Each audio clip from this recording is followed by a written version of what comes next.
everyone. Welcome to the Ashley Barlow Company podcast. I'm Ashley Barlow, your host. If you are a parent, a teacher, or someone who works at a school, or you're a community member, a volunteer, or a staff member at an organization that supports people with special education plans, a coach, a tutor, or even a grandparent, you're in the right place. Sit back with an ice cold glass of lemonade, put on your walking shoes and grab some headphones, roll down the windows and cruise. Ready, set, go. Educate, advocate, collaborate. Welcome back to the Special Education Advocacy Podcast with Ashley Barlow. I'm Ashley Barlow, and I'm so happy you're here. We didn't have a podcast last week because I took a vacation. It had been over 52 weeks since I had essentially left my house other than coming here to the office. And I took a week to rest and relax with my kids and my husband. We had a wonderful time. We were extremely nervous that we would not feel safe, but we drove to the location where we went.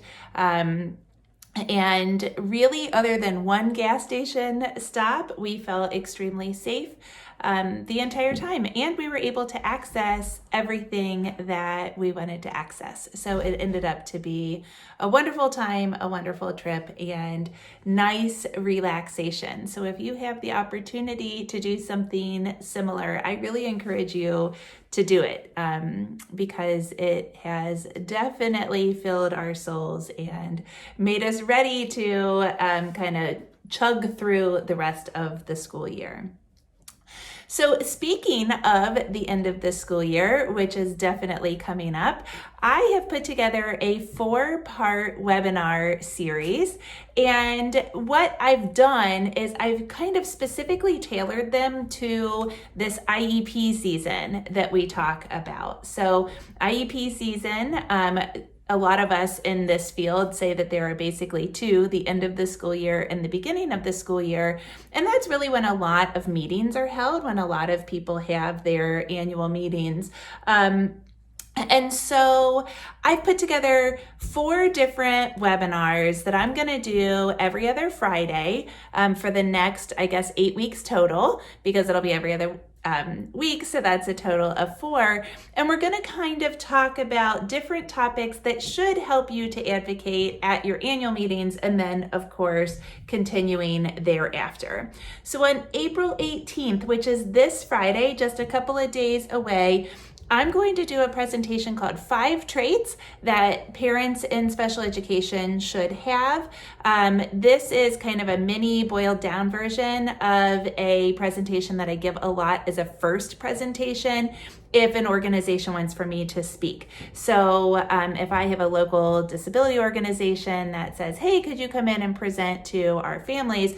I usually suggest that we start off with this one. So it's a good kind of 101, comprehensive, involved, but not too involved topic. So we're going to start off with that one.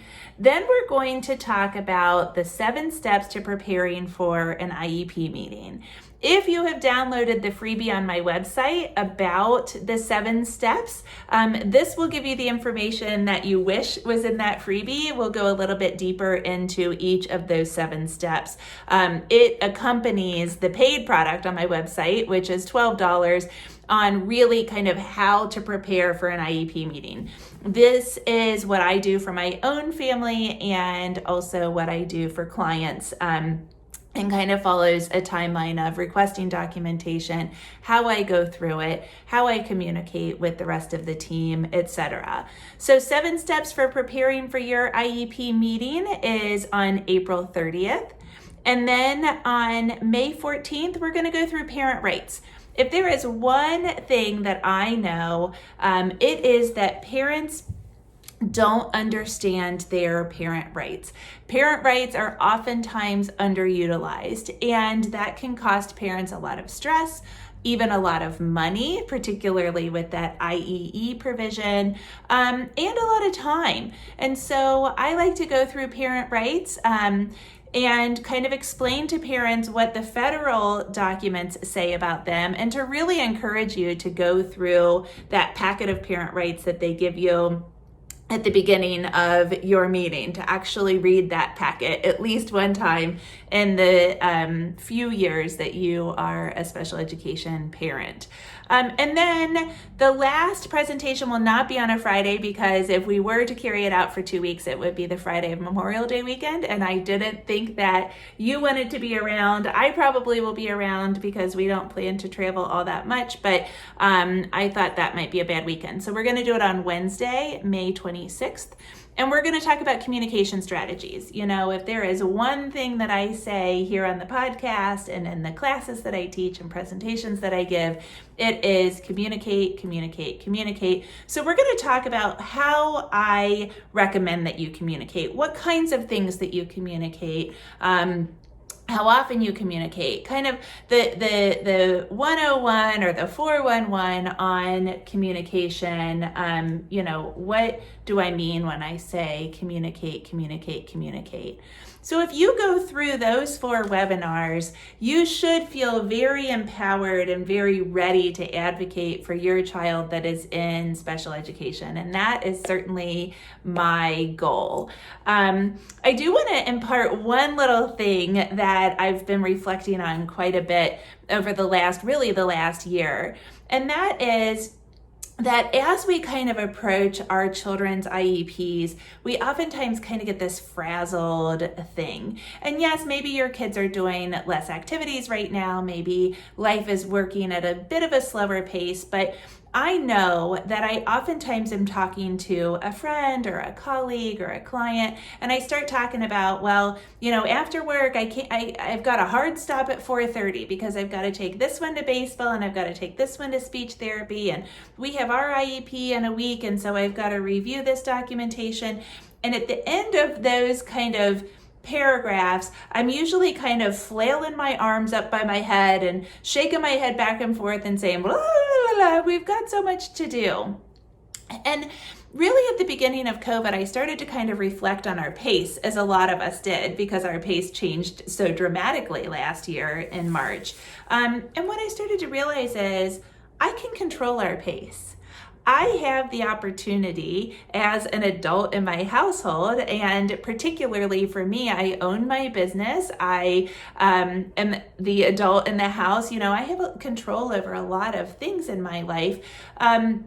And I can control how prepared we are for things. I can control how much we do. I can really control our pace. And more than that, I can control how we deal with our pace. So even if we keep up a really hefty pace and we go, go, go, go, go, because that's really what we like to do, I don't have to feel that frazzled, hurried sense. And so I've tried to be very, very deliberate about that in the last year. And sure, it has been easier because our pace has been slower in a lot of ways, but our pace has actually been a little bit more frazzled for me in particular because, as I've said here before, I am educating Jack entirely from home. He goes to school for special education for about an hour a day. So I'm doing all of that. And then in addition to that, I'm working full time, and I started this business, Ashley Barlow Company. And so I've really kind of reflected on that pace of life, and just having the mindset of slowing down, going through things methodically, planning, communicating in advance, etc., has really significantly helped just my stress level. And so I encourage you to kind of try to internalize that and think about that as you go into your IEP season and as you prepare for your child's meeting, regardless of whether or not it's in the spring or it is some other time of the year. Okay, so thanks for bearing with me as I talk about those 4 webinars. If you cannot make it to the webinars, go ahead and register, because I send out the recordings of them to everybody that's registered. So even if you can't make them live, go ahead and register, and that way you'll get the recording. Today, I want to talk about COVID learning a little bit more. Now, we talked about learning during COVID in one of the very first episodes of the podcast, and I talked a lot about compensatory education and how to prepare and how to educate your child at home, and kind of my stoplight method on going through the IEP. Today I want to talk to you about just practical strategies that you can use. And I think I've got 5 or 6 just kind of practical things that you can use as we wrap up this school year and look at next school year. The reason why I think this is timely right now is because I'm starting to get a lot of emails from clients and friends and my own kind of contemporaries in my own district and in the Down syndrome community here in Greater Cincinnati saying, hey, what are you doing for next year? And, do you feel comfortable ramping up your child's minutes, or do you feel comfortable with X, Y, and Z? And so I thought, I think it's probably a pertinent topic to talk about. And then the other reason is because a lot of us whose children have not made progress or whose children have missed out on services are going to be ready to start filing those compensatory education claims or discussing comp ed with our districts. And so I thought it was important to talk about now. So, tips that you can use during COVID-19 as it applies to educating your child that's on an IEP. The first thing, of course, I'm going to say it. Be flexible, be reasonable, use interest-based negotiation strategies. What do I mean by that? What I really mean is really looking at things from multiple lenses, looking at things from the district's lens, from the teacher's lens, from your child's lens, certainly from your own lens, and looking at all of those different interests that people have and kind of how one interest might pull things from one side of equitable or fair to the other side. So oftentimes when I'm describing this to my clients, I talk about that Billie Jean video that was probably popular when I was in kindergarten, but Michael Jackson sang a song about Billie Jean, and in the video, the woman's arms are kind of extended out parallel to the ground, and she's getting pulled in 2 different directions by 2 different suitors. I should look at it again since I use it as an example. And so, you kind of feel this like push and pull, this give and take, and that's really important when you're working on a team. And as we know, IEP teams are that. They are teams. And so I think it's really important to consider the interest of everybody else on the team and everybody else that's involved in your child's education. And if you can consider those things, maybe you can reach an agreement on a few issues. So first of all, you need to identify the issues that you want to talk about. And we're going to talk about that in a second.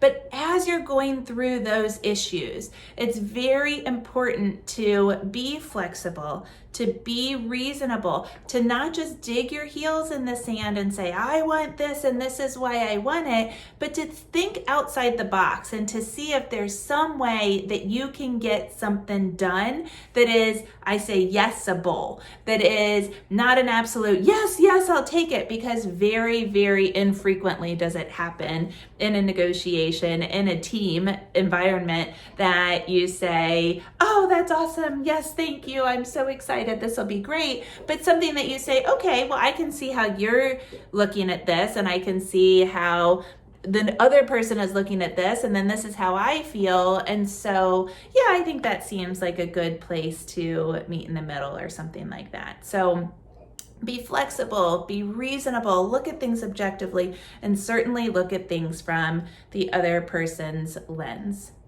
The other thing I'm going to say is communicate. Now you should know. We are in the last quarter of the school year, most likely in most regions, or if not, we're very, very close to it.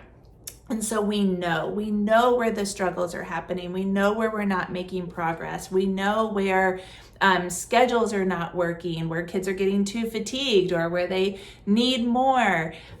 We know where the technology is providing struggles. We know what environments are correct. We know timelines. We know so much more because we've been in this.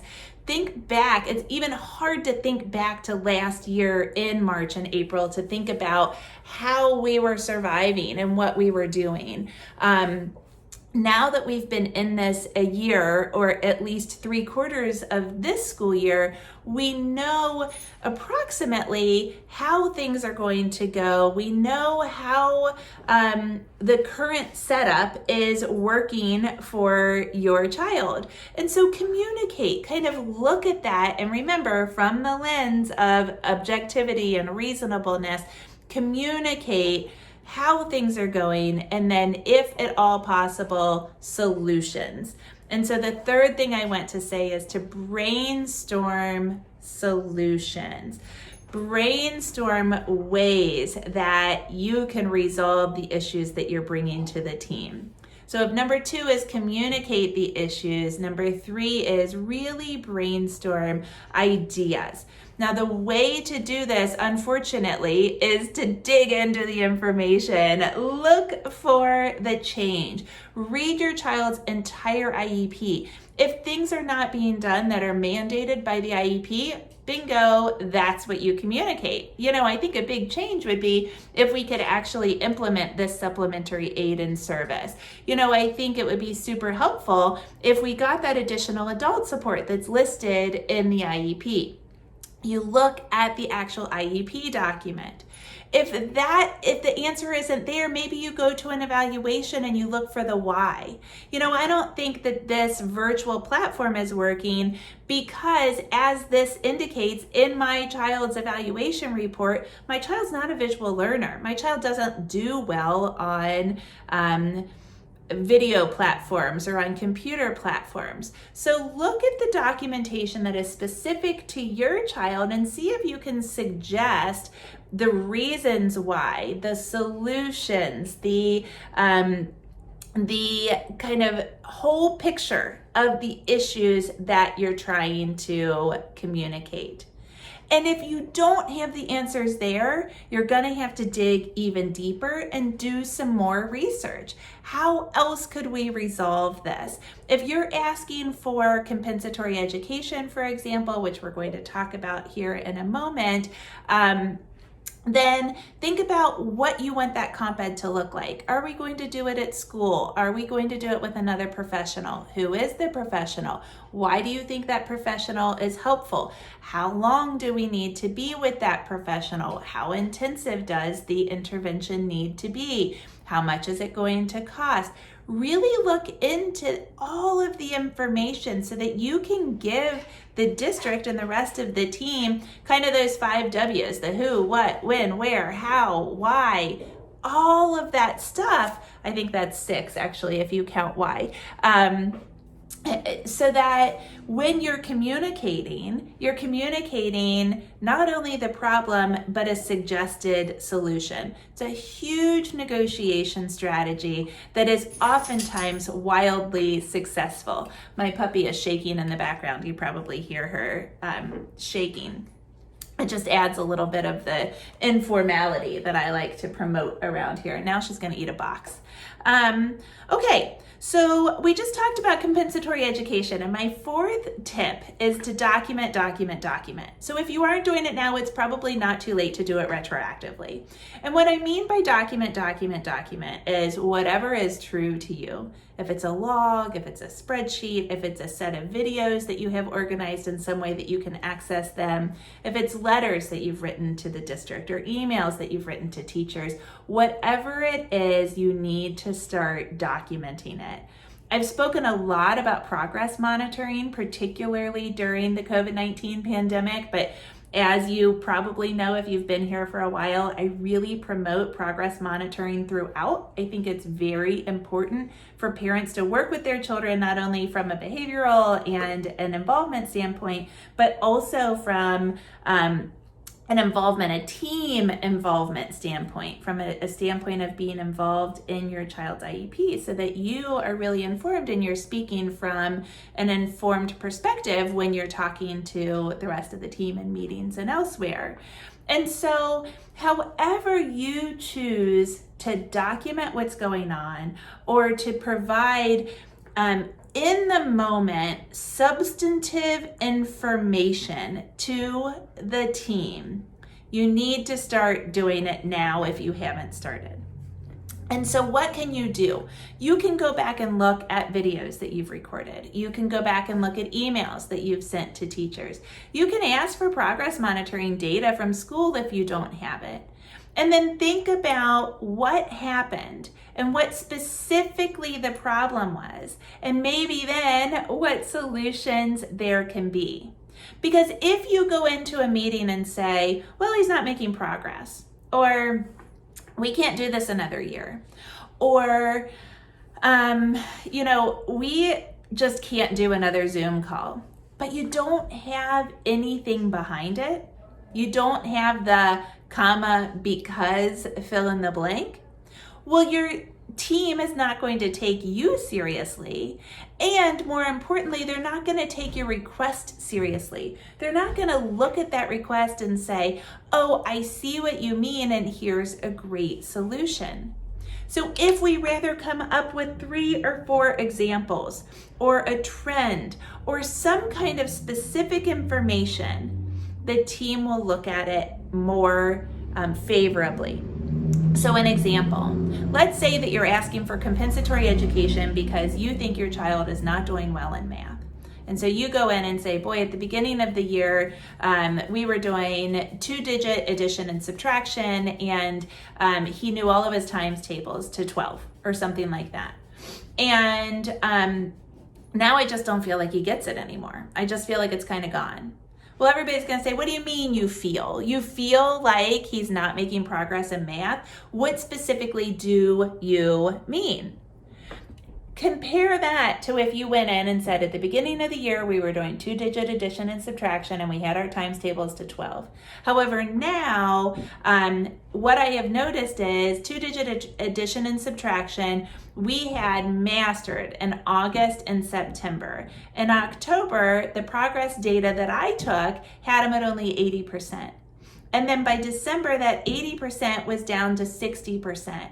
And when I probed him last week, and here's a copy of the probe, he only got 40% of them correct.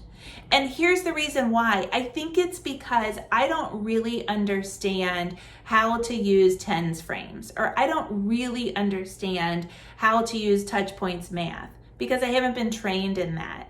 And so I think what's happening is he was really using the strategies that school was providing, and those strategies are now gone. And so because I can't provide them, and so he's just doing math problems over and over and over again on this video system, but nobody's teaching him how to do them and reinforcing the tools and the strategies that he was using in order to solve the problems. And so he's regressing because he doesn't have those tools in his tool belt. And so therefore, what I'm suggesting is that we get this intensive intervention at this tutoring center down the street. I've talked to the tutor. The tutor has been trained in touch points math or tens frames or whatever. And it's going to cost $70 an hour. They're saying if they had him 3 times a week for 12 weeks, that they could probably get him caught up. And that's what I'm asking for. See how powerful that is? Because you're going in with specific information, your suspicion about why the regression happened, and then a proposed solution. So if you haven't done this, it's not too late to do it retroactively, but you've really got to dig in. You've really got to look at what specifically happened. When did it happen? How did you notice? What do you have, if anything, to prove it? If you've got something that would be more helpful. And then what's your proposed solution? So document, particularly if you're asking for compensatory education. Now, we've talked about comp ed a couple of different times on the podcast, but let me just tell you very briefly a little bit about comp ed because it is a hot topic and it can never hurt to talk about it in this environment. So compensatory education is the remedy. It is the solution that is available to students if they are not making meaningful progress on their IEP goals, and or if they have missed a service and that missed service has caused some kind of regression or a lack of meaningful progress. And so what does that mean? That means that if your child is not doing as well as what was anticipated when the goals were drafted, or if your child missed a service and as a result of that missed service, your child is not making progress, then what you can get is this compensatory education or compensatory service. And the purpose of that remedy, that solution, is to put the child in the place that the child reasonably would have been in had the service been delivered or had the education been appropriate enough to get the child to make that progress.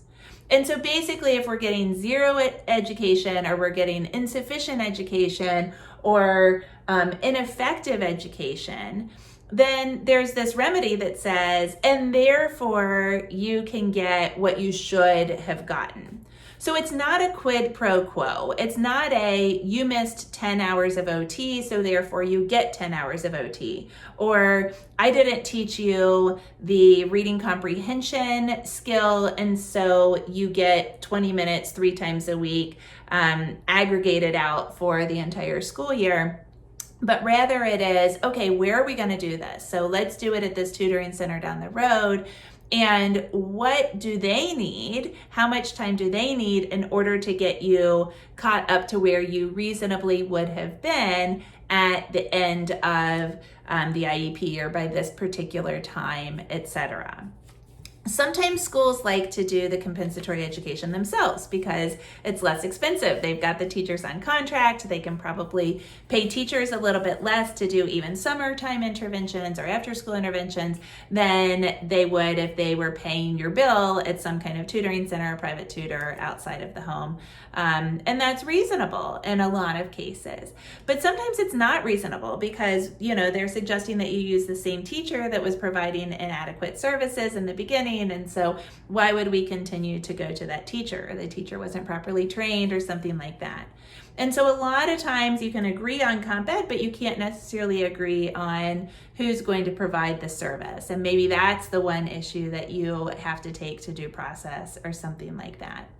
There haven't been a ton of cases about comp ed during COVID just quite yet. I think they're probably all getting teed up to get filed or at least discussed at IEP meetings preliminarily here in the next month or so. And I think we're going to get a lot more information about what administrative law judges and other courts are going to do about comp ed claims.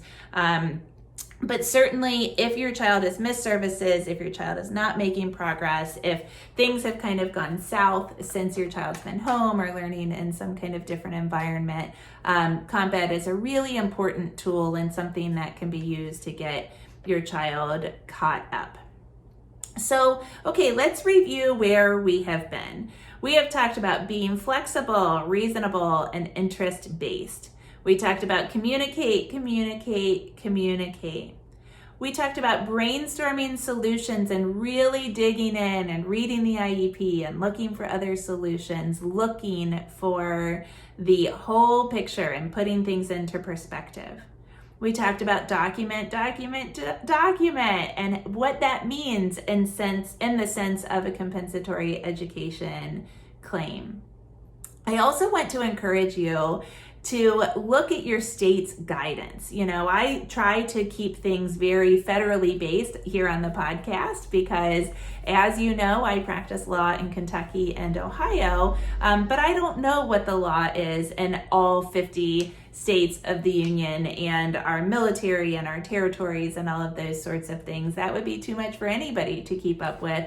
And so I really encourage you to go to your state's Department of Education and look to see what they've said about compensatory services, what they've said about extended school year services. A lot of states are calling compensatory education in these COVID times something different because compensatory education kind of has this like punitive feel to schools. And so what's your district calling them, or your state calling them, and kind of what has your state put out by way of supporting children that are on IEPs during the COVID-19 pandemic? So I really encourage you to look at your state guidance. Then the last thing that I want to tell you comes from Glennon Doyle who is an author that I absolutely love. I have read all of her books. I used to read her blog religiously. I follow her on social media. And Glennon writes a lot about just kind of living out loud. And one of my favorite words that I think she's probably invented is brutal. She says life is brutal. It's brutal and beautiful all at the same time. And there's beauty in that intersection. There is a lot to learn in that intersection of how things are hard and beautiful all at the same time. And the hardness is beautiful and the beauty is brutal, and it all just kind of comes together in this melting pot of learning and experience. And so in her most recent book, which is called Untamed, the book is called Untamed. It's by Glennon Melton. And you know what? Glennon has divorced. I think her last name is actually Doyle, Glennon Doyle. And so what Glennon writes about is this concept of serving the peanuts. And I love this idea, and I think it's so important and something that I have had to kind of revise even in my own home. So the analogy is looking at the flight attendants on a plane. You know, if there's turbulence on a plane, you look at the flight attendant first to see if the flight attendant is worried, right? If they're just kind of like continuing to serve the peanuts, dishing out the Cokes and the drinks and the pretzels, then you're like, oh, okay, it must not be anything because they're not worried. But if they take that cart and they take it to the back of the plane and they strap it in and they get in their little jump seat and they buckle in and they sit upright and they're like expecting some kind of terrible turbulence, then you put your book down and you're like, okay, I need to concentrate on this turbulence right now. This is a problem because they're behaving like it's a problem. They look worried. So when we are facing stress in our lives, particularly, you know, in the context of this podcast, we're talking about education. And this has been a stressful year, no doubt. Our kids are looking to us. They're looking to us for our reactions. And so we have two choices. We can go buckle up in the jump seat and show our kids how stressful it is, which then impacts our kids, right? They put their books down and they start to concentrate on that stress. Or we can keep serving the peanuts. We can just continue to be pleasant. We can continue to do our everyday jobs and chores and keep our everyday disposition. And therefore our kids will continue to read their books. They're going to look at us and say, oh, well, it can't be that bad because look, my mom isn't that stressed out. And so I really encourage you when you are in front of your kids to stay pleasant, even if you've got a comp ed claim, to stay very, very objective and to stay positive and to keep the experience positive for them. Because if we're serving the peanuts, the kids are going to continue to think that everything is fine. And so maybe that little tip will help. It certainly helped me. I actually read Untamed it came out right at the beginning of COVID. And I have to admit, I was really frustrated with the way that our district was handling remote learners for the people that chose to go remotely. And I had probably talked about it a little bit too much in front of my kids. And I read that and I thought, oh, that is exactly what I needed to do in order to kind of reframe things and to shift the way that I am handling myself in front of my children. And it has made a significant difference. So serve the peanuts, check your state guidance, brainstorm solutions, document, communicate, be flexible, reasonable, and interest-based. I hope that helps.